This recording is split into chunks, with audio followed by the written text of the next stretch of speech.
സുഹൃത്തെ, ഒരു നിമിഷം. താങ്കൾക്ക് സ്റ്റോക്ക് മാർക്കറ്റിൽ പണം നഷ്ടപ്പെട്ടിട്ടുണ്ടോ? താങ്കൾ ഒരു ഇൻട്രാഡേ ട്രേഡർ ആണെങ്കിൽ തീർച്ചയായും നഷ്ടപ്പെട്ടിട്ടുണ്ടാവും. പ്രത്യേകിച്ചും ഒരു ഓപ്ഷൻ ബയ്യർ ആണെങ്കിൽ. മാർക്കറ്റിനെ കുറിച്ച് മതിയായ അറിവില്ലാത്തതും ഒരു കാരണമാണ്. പോയത് തിരിച്ചു പിടിക്കുകയും ലാഭം നേടുകയും വേണ്ടേ? പക്ഷേ ഞങ്ങൾ പറയുന്നത് കേൾക്കണം. അങ്ങനെയെങ്കിൽ താഴെ ലിങ്കുണ്ട്, കയറി വരിക. എന്നാൽ പിന്നെ അവിടെ വെച്ച് കാണാം. ഇന്ന് ഞങ്ങൾ മൊത്തം 7 ലെവലുകളാണ് 7 ട്രേഡുകളാണ് എടുത്തത്. ഇന്ന് 7 പ്രോഫിറ്റിലാണ്.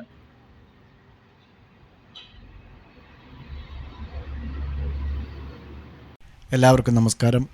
ഇന്നൊരു ഗ്യാപ്പ് അപ്പ് ഓപ്പണിങ്ങിലൂടെ തുടക്കം കുറിച്ച മാർക്കറ്റ് പിന്നീട് അവിടെ നിന്ന് അങ്ങോട്ട് താഴത്തേക്ക് വരുന്നത് ശരിക്കും 100 പോയിൻറ്റിൻ്റെ അടുത്ത് താഴേക്കാണ് വന്നത്. എല്ലാവരും ഇന്നലത്തെ പോലെ ഒരു ഫോളിലേക്ക് തന്നെ വരുമെന്ന് പ്രതീക്ഷിച്ചു. പക്ഷേ നിഫ്റ്റി അവിടുന്ന് അത്ഭുതകരമായ ഒരു റിക്കവറിയാണ് നമ്മൾ കണ്ടത്. പിന്നീട് അവിടെ നിന്ന് അങ്ങോട്ടൊരു എം പാറ്റേൺ ഫോം ആകാനുള്ള ഒരു ചാൻസ് ഒക്കെ ഉണ്ടായിരുന്നു. പക്ഷേ ഫോം ആയില്ല. വീണ്ടും മേലേക്ക് തന്നെ പോയി. അവസാനം ക്ലോസിംഗ് സമയത്ത് 15 മിനിറ്റ് ക്യാൻഡിൽ നോക്കുമ്പോൾ ചെറുതായിട്ട് താഴേക്ക് വന്നു. തീർച്ചയായും നാളെ ഒരു ഗ്യാപ്പ് അപ്പ് ഓപ്പണിംഗ് തന്നെ ആയിരിക്കും. പിന്നീട് അവിടെ നിന്ന് ഇങ്ങോട്ട് താഴേക്ക് വരാനാണ് സാധ്യത. ക്ലോസ് ചെയ്യുമ്പോൾ 127 പോയിൻ്റ് പോസിറ്റീവിലാണ്. അതേപോലെ തന്നെ ബാങ്ക് നിഫ്റ്റിയും 620 പോയിൻറ്റിൻ്റെ നേട്ടമാണ് ഇന്ന് ഉണ്ടാക്കിയിരിക്കുന്നത്. സ്റ്റോക്കുകളിൽ coal India, UPL, Axis bank, ICICI bank, HDFC life എന്നിവ പോസിറ്റീവിലായപ്പോൾ Hindalco, Grasim, Divi's lab, UltraTech cement, BPCL എന്നിവ ലോസിലും ബുക്ക് ചെയ്യേണ്ടി വന്നു. ഇനി നാളേക്കുള്ള നിഫ്റ്റിയുടെയും ബാങ്ക് നിഫ്റ്റിയുടെയും ലെവൽസ് നമുക്ക് നോക്കാം. 21,728 സ്പോട്ട് റേറ്റ്. 21,743 നമുക്ക് ഡാഷ്ബോർഡിൽ കാണാൻ കഴിയുക. പക്ഷേ ചാർട്ടിൽ വരുമ്പോൾ 21,728. ഏതായിരുന്നാലും രാവിലെ 9 മണിക്കുള്ളിൽ അത് അപ്ഡേറ്റ് ആവും. അപ്പോൾ ഫസ്റ്റ് 21,670 ആയിരിക്കും സപ്പോർട്ട് ആക്ട് ചെയ്യുക. രണ്ടാമത്തേത് 21,630, മൂന്നാമത്തേത് 21,560 സപ്പോർട്ട് ആക്ട് ചെയ്യുമെന്ന് പ്രതീക്ഷിക്കുന്നു. ഇനി റെസിസ്റ്റൻസ് നോക്കുകയാണെങ്കിൽ 21,770 ഫസ്റ്റ് റെസിസ്റ്റൻസും 21,825 സെക്കൻഡും 21,930 തേർഡ് റെസിസ്റ്റൻസുമായി ആക്ട് ചെയ്യും എന്ന് തന്നെ നമുക്ക് പ്രതീക്ഷിക്കാം.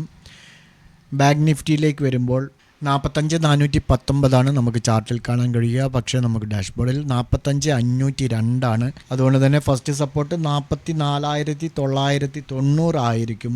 രണ്ടാമത്തെ 44,780, മൂന്നാമത്തെ 44,630 ആക്ട് ചെയ്യുമെന്ന് പ്രതീക്ഷിക്കാം.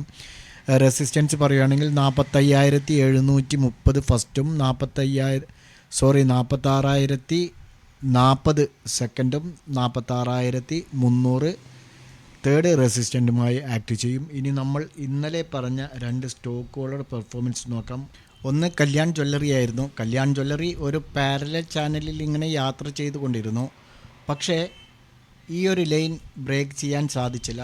നമ്മൾ എൻട്രി പറഞ്ഞിരുന്നത് 367 367 നമുക്ക് എൻട്രി ലഭിച്ചിട്ടുണ്ട്. 369.50 ഫസ്റ്റ് ടാർഗറ്റ് പറഞ്ഞിരുന്നത്. 369.50. ഇന്ന് ഹൈ ക്രിയേറ്റ് ചെയ്തിരിക്കുന്നത് 369.80.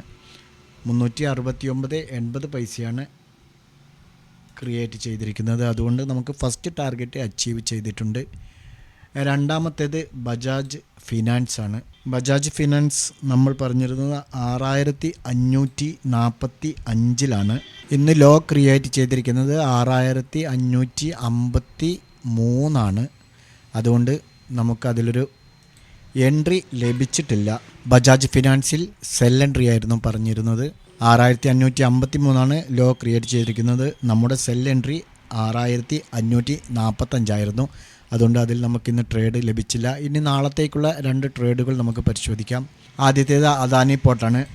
അദാനി പോർട്ട് ഈ ഒരു trend line multiple time touch ചെയ്തിട്ടുണ്ട്. പക്ഷേ ബ്രേക്ക് ചെയ്യാൻ സാധിച്ചിട്ടില്ല. 2, 3, 4.